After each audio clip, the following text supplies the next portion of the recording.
Invertemos aqui a ordem em razão do conteúdo das falas, agradeço a compreensão e inicio com a coordenadora da Associação de Servidoras e Servidores da Defensoria Pública, Cristina Oliveira. Seja bem-vinda, um bom ano, com a palavra. Obrigada, Rafael. Obrigada, Rafael. Bom dia a todas e todos. É uma alegria mesmo estar podendo retomar, né? Vencemos 2022 com muita luta e 2023 já começa também dizendo a que veio, né? Um ano bastante intenso, logo na sua primeira semana. Então, eu de início já pego a tua fala e em relação à passagem da Suelen, né? Que trouxe aí bastante dor para todos nós, e imagino que a unidade esteja bastante mexida, porque era uma jovem bastante atuante ali, uma jovem afetuosa, né?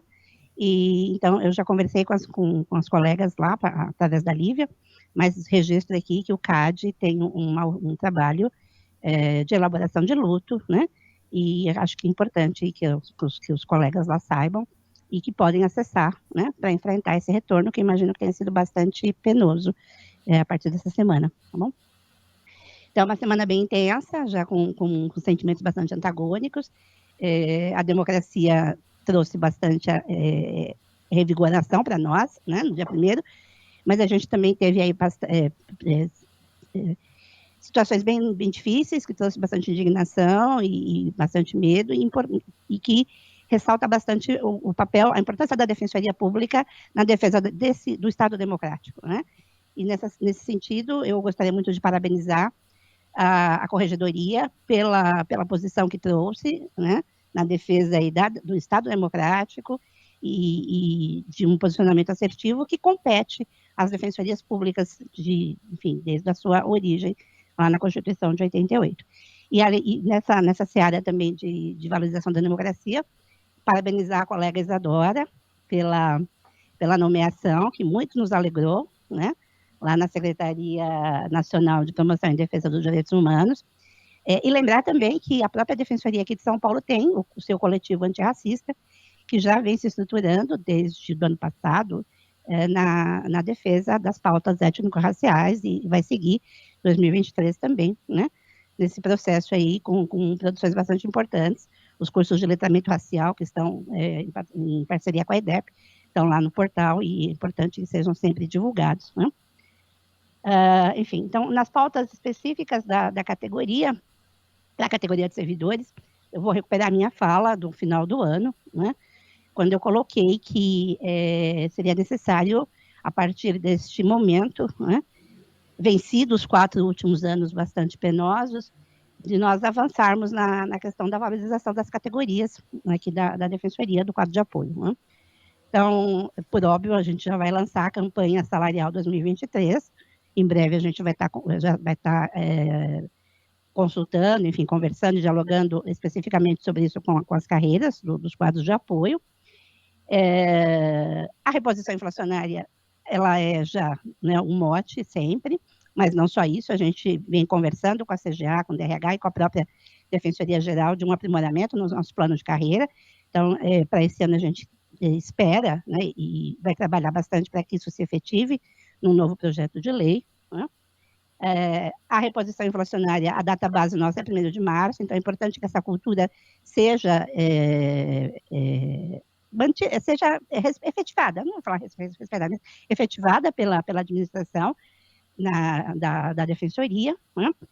E retomar, né, a nossa pauta de incorporação da hora de almoço na jornada de trabalho, e para isso, também recuperando a minha fala de dezembro, eu já peço aqui aos conselheiros e conselheiras que organizem na agenda um horário para a gente poder conversar e construir em conjunto formas de contribuir com a administração nessa implementação. Não é? 4 anos já se passaram, eu acho que é o limite de que a gente teve aí, de aguardo. Né? Então, agora eu peço aí aos conselheiros e conselheiras que a gente possa conversar junto com a administração, de verdade efetivar na instituição como um todo, tá bom?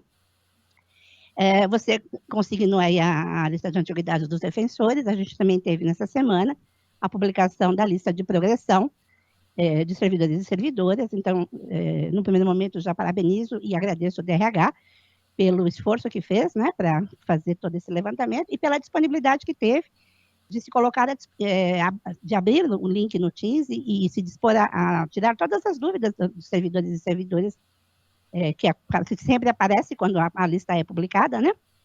E nessa questão da progressão, a gente tem um ponto bastante específico que diz respeito à trava dos 25%, já foi objeto nosso de luta anterior em projeto de lei, a gente não conseguiu ainda retirar essa trava, que limita mesmo o avanço de todos que estão, de todas que estão aptos nos pré-requisitos para avançar na carreira. Então, é uma coisa que a gente precisa, de novo, retomar a conversa. A gente já estava, no final do ano passado, com o CGA e com o DRH conversando, para que a gente consiga, pelo menos, aumentar um pouco esse percentual, de modo que os servidores e servidoras consigam avançar na carreira a cada 2 anos, no mínimo a cada 2 anos, estando já com todos os pré-requisitos. A nossa questão não são os pré-requisitos, é a questão dessa trava que limita, né? Então, alguns colegas ficam quase que 4 anos estagnados na carreira por conta dessa trava de 25%. Isso. O PLC 55 você já trouxe, né? Acho que a gente precisa centrar forças nesse começo do ano para fazê-lo ser aprovado, destravar lá a LESC, para que a gente possa trabalhar as pautas de interesse da categoria, né? E tendo um PL lá travando, isso dificulta, a gente sabe, a gente está lá todo dia, a gente sabe como é que funciona. A gente teve o ato 229, no final do ano passado, que regulamentou o trabalho híbrido, né? Isso vai demandar uma reorganização dos tempos e espaços, enfim, da unidade, do seu quadro funcional no seu fluxo de trabalho. Eu quero só retomar e reforçar uma fala que eu sempre tenho, né, de que essa construção seja feita de forma coletiva com cada equipe de cada unidade, né, que as equipes participem dessa reestruturação, seja nas unidades, seja aqui nos órgãos da administração, porque o ato, ele, né, abarca tanto as unidades quanto os órgãos, e que já seja um exercício para que as equipes já pensem em como distribuir a sua carga horária, considerando a incorporação da hora do almoço. Que essa reorganização seja um exercício para que a gente já siga na implantação da jornada corrida de 8 horas. Tá bom?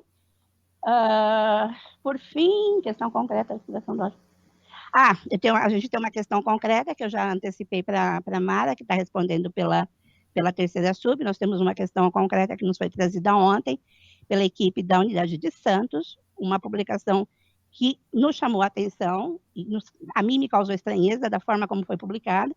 Então, a gente quer conversar com a terceira sub no máximo até segunda-feira, porque o sorteio já das vagas já é na semana que vem, então a gente precisa resolver isso na segunda-feira, né? E aí acho que a gente vai precisar conversar mesmo pessoalmente para poder entender o que aconteceu e resolver de modo que atenda às necessidades da unidade lá. Uma reunião com o DPG, quando ele estiver retornando de férias, para a gente estabelecer uma mesa permanente de negociação, né? Já que estamos de novo voltando ao regime democrático nesse país. E o nome, Rafael, de quem cuida do convênio do SESC, que eu quero saber para conversar diretamente com ele, para a gente destravar também a pauta para esse ano de 2023 e tentar pelo menos aproveitar o final do verão, né? Tá bom? Então, eu agradeço e desejo um bom ano para todo mundo. A gente continua disponível para a construção da Defensoria. Obrigado, Cristina. O bom é que o verão ainda não começou, de fato, então acho que temos tempo. Agradecer, acho que aqui pelo adiantado da hora, mas sem desconsiderar aqui, vou já tentar trazer alguns pontos, Cristina. Agradecer a menção ao CAD aqui, mais uma vez, nossa mensagem de condolência aos familiares e amigos da Suelen e colegas de trabalho, então o CAD fica à disposição.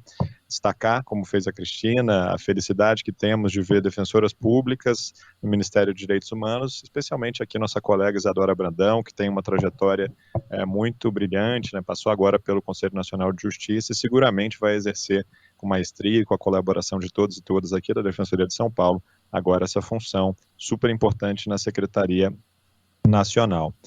Cumprimentar o Davi pela sua recomendação, a recomendação da Corregedoria Geral, seguramente falaremos desse tema, a partir aqui também, né, Davi, após a sua fala, E destacar, claro, seguimos à disposição para tratar das pautas da categoria, para fazer reuniões, seja da terceira subdefensoria em caráter mais urgente, seja com a Defensoria Pública Geral, assim como já aproveito o gancho, nós, cumprindo o compromisso que tínhamos assumido aqui numa reunião de coordenadores, divulgamos o ato 229, o ato normativo, vai ter divulgações adicionais ainda, né, para que haja um prazo e seguramente há um plano de trabalho dialogado antes da efetivação ali das disposições do ato, então também trataremos conjuntamente desse tema. Agradeço, desejo um bom ano.